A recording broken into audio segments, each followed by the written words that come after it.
আমার কলকাতা নিউজ, কথা হবে সামনাসামনি।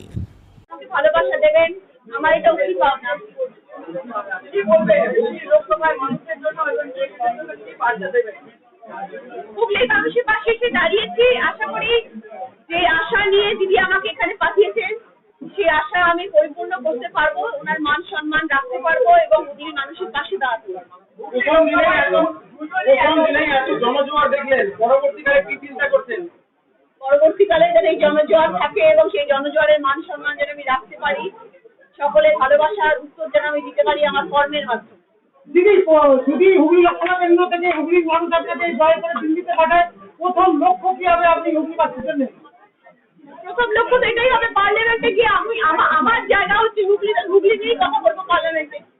আচ্ছা, 3 নম্বর ওয়ান থেকে একদম রাজনৈতিক ময়দানে নতুন অভিজ্ঞতা কি হয়েছে আজকে সারাদিন ঘুরে? দারুণ অভিজ্ঞতা, ভীষণ ভালো এবং সেটা ভীষণ ভালো অভিজ্ঞতা। এবার কি হুগলি নম্বর 1 হবার ইচ্ছা আছে? যদি মানুষ করে দেয়। আপনি কি বিশ্বাস করছেন? আপনি তো আজকে সারাদিন ঘুরলেন, কতটা মনে হচ্ছে, কতটা আশা হবে? আমি তো ভীষণ রকম ভাবে আশাবাদী, আমি এতটা আশাই করিনি যে মানুষের ভালোবাসা পাবো। তো তাই জন্য আমি ভীষণ খুশি এবং আজকে রাত্রে কি আমার লাস্ট কয়েকদিন খুব টেনশনে ছিলাম যে কি হবে, কিন্তু আজকে রাত্রে আমি খুব ভালো করে ঘুমাবো।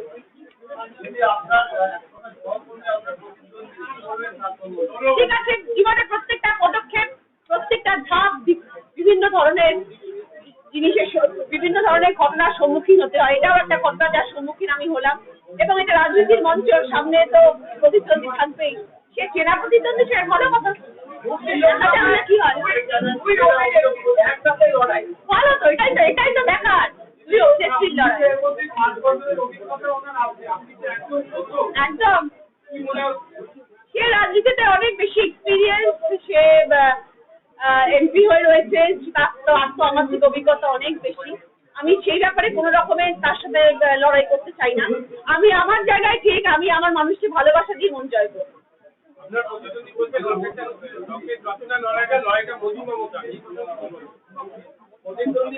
ও আচ্ছা আচ্ছা, দাদা আমি তো মনে এই যে কথাটা বলা হচ্ছে যে মোদি ভার্সেস মমতা, রচনা ভার্সেস লকেট নয়, এখানেই তো আমার দিদির জয়, কারণ একজন প্রধানমন্ত্রী, একজন মুখ্যমন্ত্রী, একজন নারীর সাথে লড়াই করছেন সারা ভারতবর্ষের মানুষ, একজন নারী আর সাথে একদিকে সারা ভারতবর্ষের মানুষ, এখানেই তো আমার দিদির জয়। আমি চাই আজকে লকেট চট্টোপাধ্যায় দিয়ে যেটা বলছেন যে তার লড়াই হচ্ছে এবং যেটা আপনি হয়তো জানেন না, পরে জানতে পারবেন যে আপনি যেখানে যে দলে এসেছেন সেখানে কি ধরনের দুর্নীতি করবেন। শুধু আমাদের দলে দুর্নীতি, আর কাউ কোথায় কিছু হয় না, হ্যাঁ সেটা তো বললে হবে না। দুর্নীতি যদি হয় সেটা প্রমাণ করতে হবে, আর যেখান থেকে দুর্নীতি হচ্ছে তার জন্য সাজাপ্রাপ্তও সবাই, সেখানে সাজাও পাওয়া যাচ্ছে।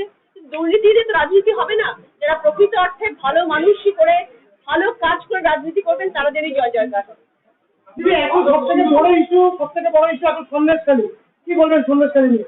সন্দেশখালীর প্রতিটি মানুষের পাশে আমি আছি।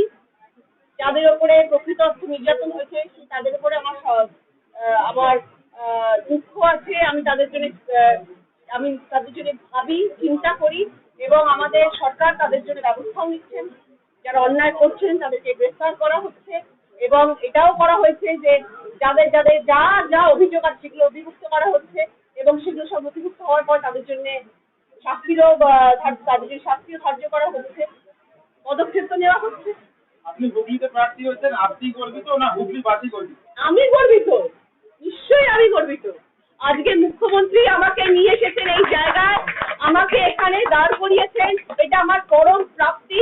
আমি দিদির মান সম্মান রাখবো, আমি হুগলিবাসীর জন্য ভাববো এবং যদি আমি এখানে জয়ী হতে পারি তাহলে পার্লামেন্টে হুগলির কথা তুলবো। সাংসদ লকেট চ্যাটার্জির বিরুদ্ধে অভিযোগ আছে কর্মীদের আসে না ঠিকমতো, তিনি বহিরাগত। আপনার বিরুদ্ধে তো একই অভিযোগ আসতে পারে। আসতে পারে, আগে সেই জায়গায় পৌঁছাই, তারপরে তো কোনটা ভবিষ্যতে হবে সেটা নিয়ে এখন কেন আলোচনা। আমি আসুক সেই সময়টা, তারপর আপনারা দেখে নেবেন কে কি করছে। এবার আপনার বন্ধু, আপনার সহকর্মী, এবার যে আপনার বিরুদ্ধে বলছে, এবার আপনাকেও তার বিরুদ্ধে বলতে হবে। সেরকম কি কোথাও লেখা আছে কেউ আমার বিরুদ্ধে বললে আমি তার বিরুদ্ধে বলবো? তাহলে তো মানুষের কোনো তফাৎই নেই, সবাই তাহলে একই দলে আমরা ঘুরপাক খাচ্ছি। তাতে নয় লোকসভায় জিতলে কি এখানকার মানুষ আপনাকে প্রতি পদে পাবে? নিশ্চয়ই পাবে, নিশ্চয়ই পাবে। আমার তরফ থেকে যতটা দেওয়ার আমি নিশ্চয়ই দেওয়ার চেষ্টা করবো। মানে এখানে স্থায়ীবাসিন্দা হবেন কিনা সেটাই সবাই জিজ্ঞাসা। আমি তো কলকাতার বাসিন্দা, এখানের বাসিন্দা, দ্বিতীয় ঘর হয়ে গেল এটা আমার। দিদি আন্দোলন নিয়ে তৃণমূলের কিন্তু একটা জায়গা শুরু হয়েছিল। হ্যাঁ, তো আপনার এই হুগলি লোকসভার ভেতরে সিঙ্গুর রয়েছে, সিঙ্গুর নিয়ে কি তাই জন্যই তো সিঙ্গুর থেকে আজকে আমার আন্দোলন শুরু হলো। ভোটের আন্দোলন শুরু হলো সিঙ্গুর দিয়ে। দিদির আন্দোলনের জায়গা, আমি সেই জায়গা থেকে শুরু করলাম। দিদির কাছে গিয়ে বলবো, দিদি আমি তোমার মান দেখেছি, আমি সিঙ্গুর থেকে শুরু করলাম ভোটের লড়াই। সিঙ্গুর প্রার্থী নতুন ভাবে দেখলাম। এখনো তো আমি ভাবতেই পারছি না এত বলুন কি করে এলাম ওখানে। ছোট্ট এত মানুষের বৃদ্ধি করেছেন দাদা। দিদি আমাকে অস্বীকার করতে বলবো যে আমি চিড়ে চ্যাটটা হয়ে যাচ্ছি। এটাই হচ্ছে আমার পাওয়া। দিদি এই আরেকটা যে মানুষ এত ঘন্টা ধরে অপেক্ষা করে বসে রয়েছেন, ভালোবাসেন বলে তো রয়েছেন। আজকে সেই মানুষরা যারা আমাকে এত ভালোবেসে এতক্ষণ ধরে অপেক্ষা করছে, ওই রকম গরমে ওই রকম ঠাসাঠাসি করে, এটাই তো আমার মতন একটা শিল্পীর পাওয়া। তাদের পাশে আমি দাঁড়াবো না, এটা তো হতে পারে না। দিদি আরেকটা কথা, দিদি নাম্বার ওয়ানের মঞ্চ কি আপনাকে বাড়তি সুবিধা করে দিল এই প্রার্থী হিসেবে? নিশ্চয়ই নিশ্চয়ই, যা দিদিদের মন জয় করতে পেরেছি দিদি নাম্বার ওয়ানের মঞ্চ থেকেই তো। আজকে প্রথমে অভিনেত্রী, তারপরে দিদি নাম্বার ওয়ানের মঞ্চ থেকে সাধারণ মানুষের কাছে পৌঁছতে পেরেছি, আর সেখান থেকে জনসাধারণের কাছে পৌঁছতে পেরেছি। শিয়ালদাতে সব জায়গায় দেখা যাচ্ছে যে রচনা বন্দ্যোপাধ্যায় তৃণমূল প্রার্থী আছে, তার সঙ্গে দিদি নাম্বার ওয়ান। তাহলে কি এটা বলে যে দিদি নাম্বার ওয়ানে কি অ্যাডভান্টেজ পেলেন আপনি এই প্রার্থী হিসেবে? দিদি নাম্বার ওয়ান করেছি বলে তো সকলের কাছে এত জনপ্রিয়তা পেয়েছি। সেটা তো মানে ভুলে যাওয়ার কথা নয়, সেটা তো সত্যি কথা। দিদি নাম্বার ওয়ান করেছি বলে তাদের প্রতিটি ঘরে প্রতিটি মা বোনেরা আমাকে এত ভালোবাসে। তাহলে যদি আমি যদি বলি যে না আমি দিদি নাম্বার ওয়ানের থেকে কিছু পাইনি, তাহলে তো সেটা মিথ্যা কথা বলা হবে, এটা অসম্মান করা হবে আমার জায়গাতে। দিদি নাম্বার ওয়ান আমাকে অনেক কিছু দিয়েছে, নাম, খ্যাতি, মানুষের কাছে পৌঁছানো, নারী শক্তিকে তুলে ধরা, নারীবাদী হয়ে ওঠা, নারীদেরকে সমাজে মাথা উঁচু করে দাঁড় করানো, এটা আমার দিদি নাম্বার ওয়ান শিখিয়েছে। আমি আগে ভোট দিয়ে হারাবার টার্গেট দিয়েছেন লোকেরকে, কি ভোট দিয়ে হারাবেন লোকেরকে।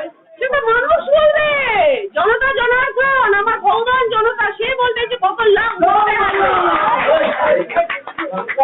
গতবার 20,000 ভোটে হারিয়েছিলাম, এবার ডবল হবে বিধানটা। গতবার যে সাংসদ লোকের চ্যাটার্জি তিনি বলেছেন 80,000 ভোটে হারিয়েছিলাম, এবারে ডবল করবো বিধানটা। কি বলবেন আপনি? কমে যাচ্ছে 8 বা 0 উনি বলেছেন 80,000 ভোটে উনি জিতেছেন। হ্যাঁ, গতবার প্রায় 80,000 ভোটে জিতেছিলেন, কিন্তু এইবারে বলছে বিঘাটা ডবল করবেন।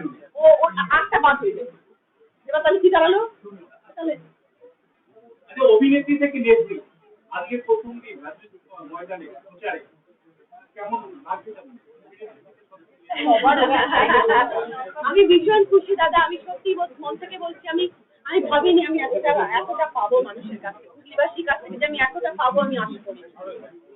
খুশি এক অভিনেত্রীকে সাংসদ বানানো হয়েছিল, আর একবার অভিনেত্রী আসছে, হুগলিবাসীর জন্য কি বার্তা থাকবে? এই যে সারাদিন ধরে ঘুরলাম, অনেক মানুষের থেকে এটাই শুনলাম যে নেত্রীকে পাশে পাইনি, সবসময় এটা শুনলাম, শুনে পরে ভালো লাগলো।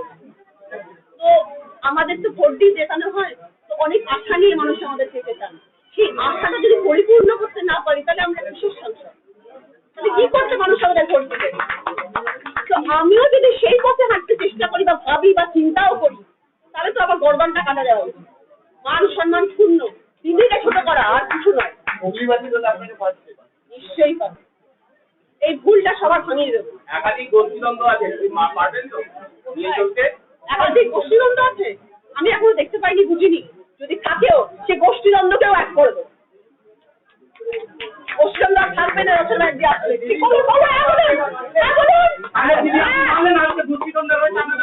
না, উনি বলছেন গোষ্ঠীদ্বন্দ্ব আছে, আমি এখন দেখতে পাইনি গোষ্ঠীদ্বন্দ্ব আছে হুগলির মধ্যে। যদি কখনো থাকেও, আমি জানি না আছে কিনা, যদি থাকেও সেই গোষ্ঠীদ্বন্দ্ব দূর হয়ে যাবে যখন রচনা রাজ্য এখানে আসবে, সবাই একসাথে একজোট হয়ে যাবে। তারপরে রচনা ব্যানার্জি এই ধরনের কথা বলছে, পুরো একেবারে রাজনীতিবিদের মতো। না না, আমি সেসব কথা বলতেই পারি না।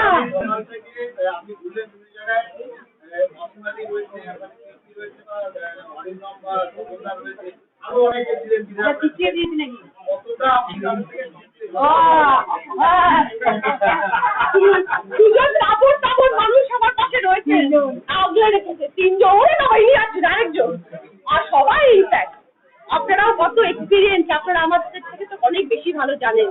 আপনারা এত রাজনীতিবিদের কাছে সামনে গিয়ে ক্যামেরা ধরেছেন, এত প্রশ্ন করেছেন, আমি আপনাদের সকলের সামনে অতি ছোট, অতি নগণ্য। ভরসা রাখবেন, পাশে থাকবেন। আপনাদেরকেও একই কথা বলে আমার যত ফ্রেন্ড ভাই বন্ধুরা আছেন, যেরকম আমি জনসাধারণকে বলছি, সেরকম আপনাদের সবাইকে বলছি, আপনারাও আমার সাথে থাকবেন, পাশে থাকবেন, আমাদের জয়লাভ নিশ্চিত।